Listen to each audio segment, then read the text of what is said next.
London, February 1983.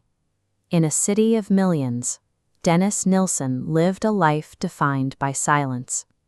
A former police officer and current civil servant, he spent his evenings in the attic flat of 23 Cranley Gardens, drinking rum and tea while the pipes beneath his floorboards slowly began to fail.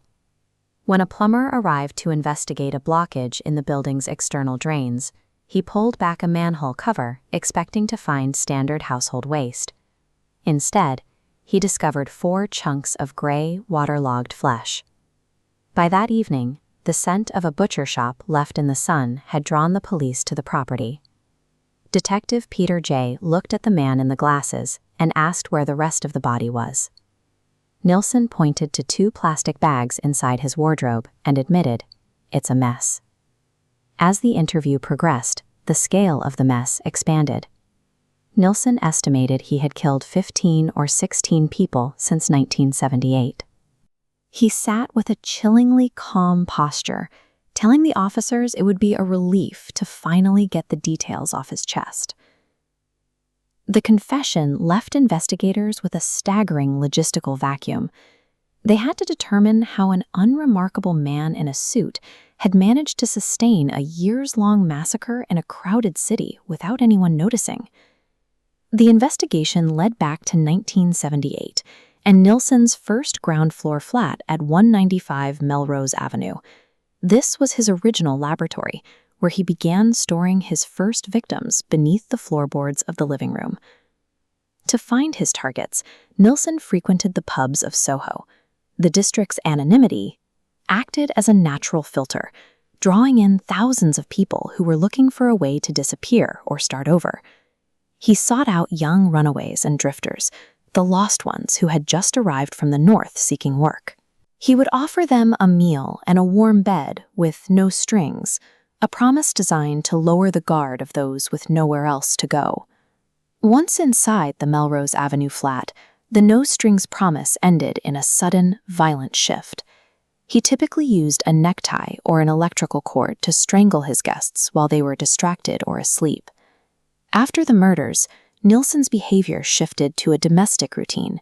He would bathe the bodies, dress them, and seat them in chairs beside him while he listened to his records. For Dennis, a companion who couldn't argue or leave was the only kind of companion he could maintain. This pattern of behaviors suggests a man who saw the city not as a place of opportunity, but as a source of raw material for a household of the dead.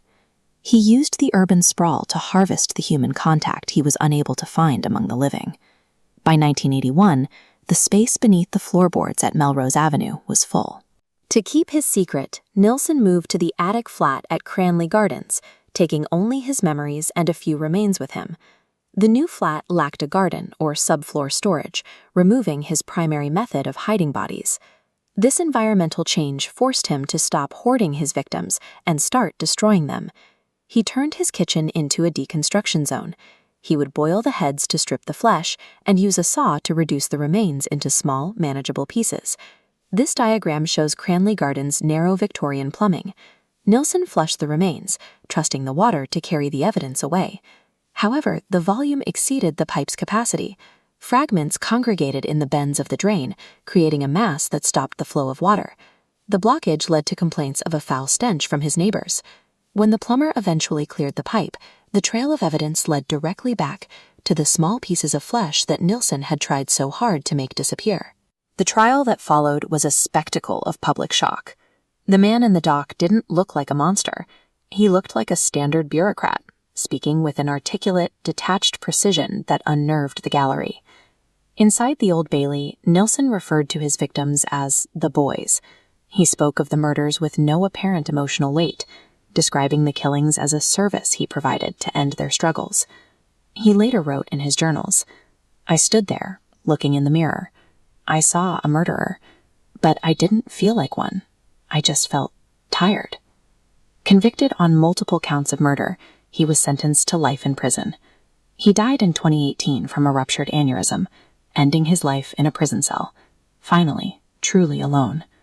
Today, the flats where he lived are occupied by people who likely give no thought to the pipes or the floorboards. The case serves as a reminder that the most dangerous presence in a city is often the one that makes no sound at all.